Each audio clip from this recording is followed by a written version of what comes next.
Hello दोस्तों, नमस्कार। मैं अल्पना। केंद्रीय शिक्षक पात्रता परीक्षा फरवरी 2016 का प्रथम प्रश्न पत्र है।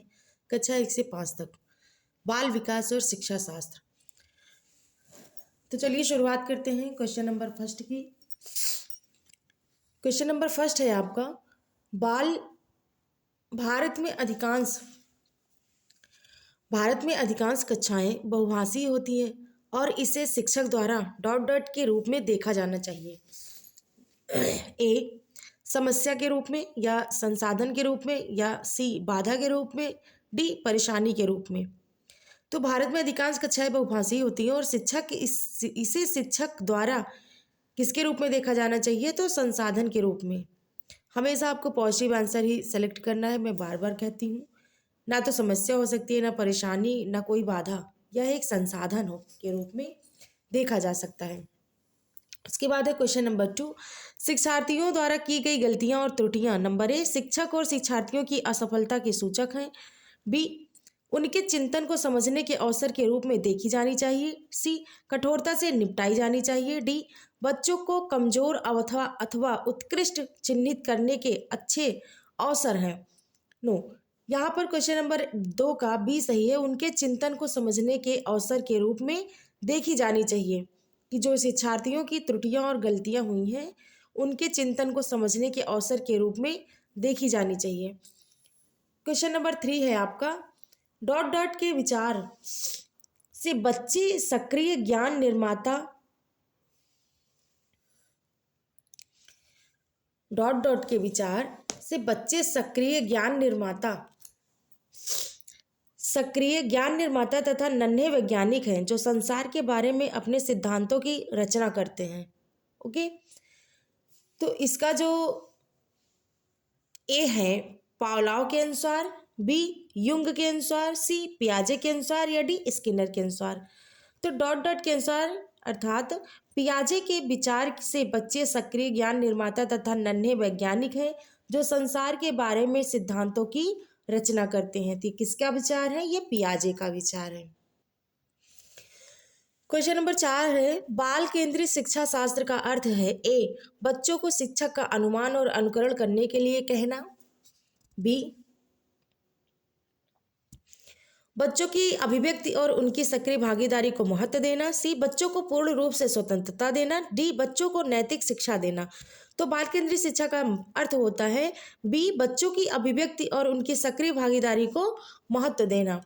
क्वेश्चन नंबर 5 है आपका, जटिल परिस्थितियों को संसाधित करने में शिक्षक बच्चों की सहायता कर सकता है। ए कोई भी सहायता न देकर जिससे बच्चे अपने आप निर्वाह करना सीखें। बी उस पर एक भाषण देकर। सी कार्य को छोटे हिस्सों में बांटने के बाद निर्देश लिखकर। डी प्रतियोगिता को बढ़ावा देकर और सबसे पहले कार्य पूरा करने वाले बच्चों को पुरस्कार देकर। तो ऐसा कुछ नहीं है, यहाँ पर सी नंबर आपका सही है कि कार्य को छोटे छोटे हिस्सों में बांटने के बाद निर्देश लिखकर। क्वेश्चन नंबर 6 है आपका कि शिक्षार्थियों से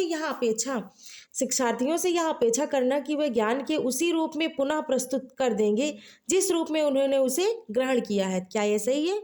बिल्कुल ज़्यादा सही नहीं है। एक प्रभावी आकलन युक्ति है। बी समस्यात्मक है क्योंकि व्यक्ति अनुभवों की व्याख्या करते हैं और इस ज्ञान को ज्यों का त्यों पुनः उत्पत्ति नहीं करते। सी अच्छा है क्योंकि जो भी हमारे मन में है हम उसे रिकॉर्ड करने लगते हैं।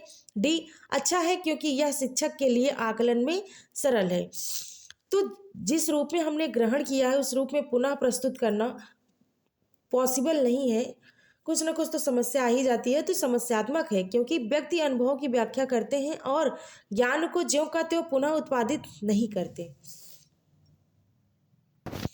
क्वेश्चन नंबर 7 है, जब शिक्षार्थियों को समूह में किसी समस्या पर चर्चा का अवसर दिया जाता है तब उनके सीखने का वक्र क्या कहलाता है? स्थिर रहता है?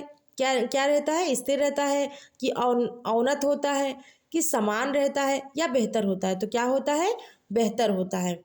क्वेश्चन नंबर 8 है आपका कि विकास की गति एक व्यक्ति से दूसरे में भिन्न होती है किंतु यह एक डॉट डॉट नमूने का अनुगमन करती है। ए अव्यवस्थित, बी अप्रत्याशित, सी क्रमबद्ध और व्यवस्थित, डी एड़ी से चोटी तक। तो यहाँ पर विकास की जो गति होती है वो क्या है, सी है, क्रमबद्ध और व्यवस्थित होती है। क्वेश्चन नंबर 9 है आपका, विकास के लिए निम्नलिखित में से कौन सा एक उचित है।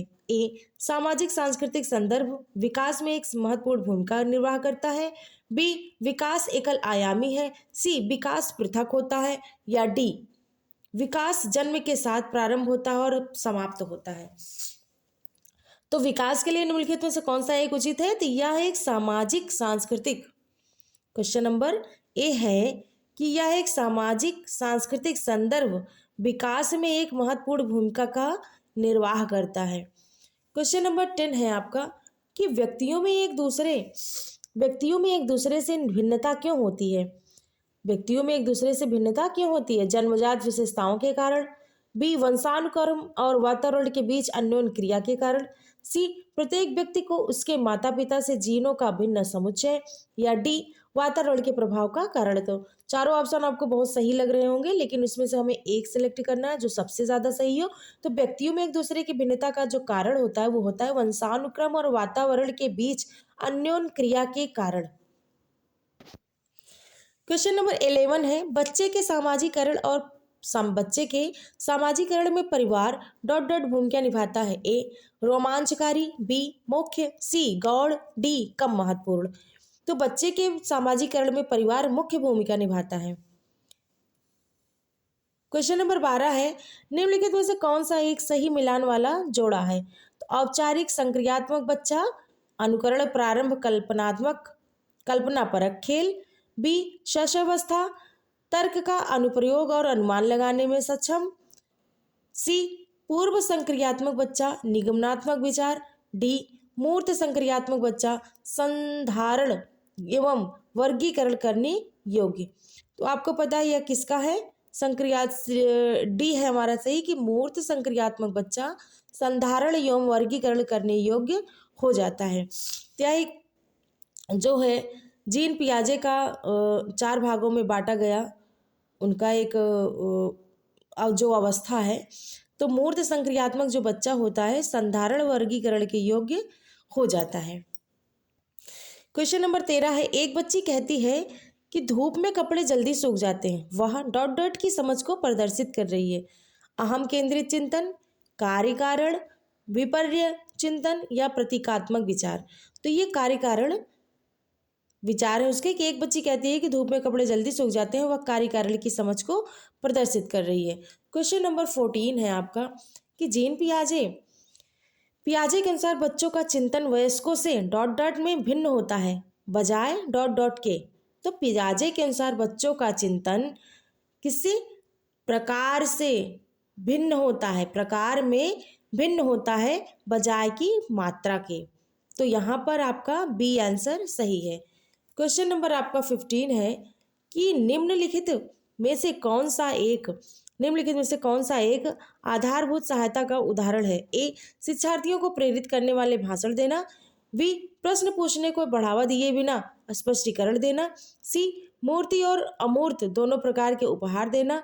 डी, अनुबोधन और संकेत देना तथा नाजुक स्थितियों पर प्रश्न पूछना। तो यह आपके 15 क्वेश्चन है। 15 क्वेश्चन आपको कल मॉर्निंग में मिलेंगे और कमेंट करके हमें ज़रूर बताइएगा कि क्वेश्चन आपको कैसे लगी, क्योंकि प्रीवियस ईयर के क्वेश्चन पेपर सॉल्व करना बहुत बहुत बहुत इंपॉर्टेंट होता है। तो चलिए फिर समाप्त करते हैं। 15 जो क्वेश्चन है वो कल मिलेगा आपको। बहुत बहुत धन्यवाद। प्लीज़ चैनल को लाइक और सब्सक्राइब ज़रूर करिएगा। राधे राधे।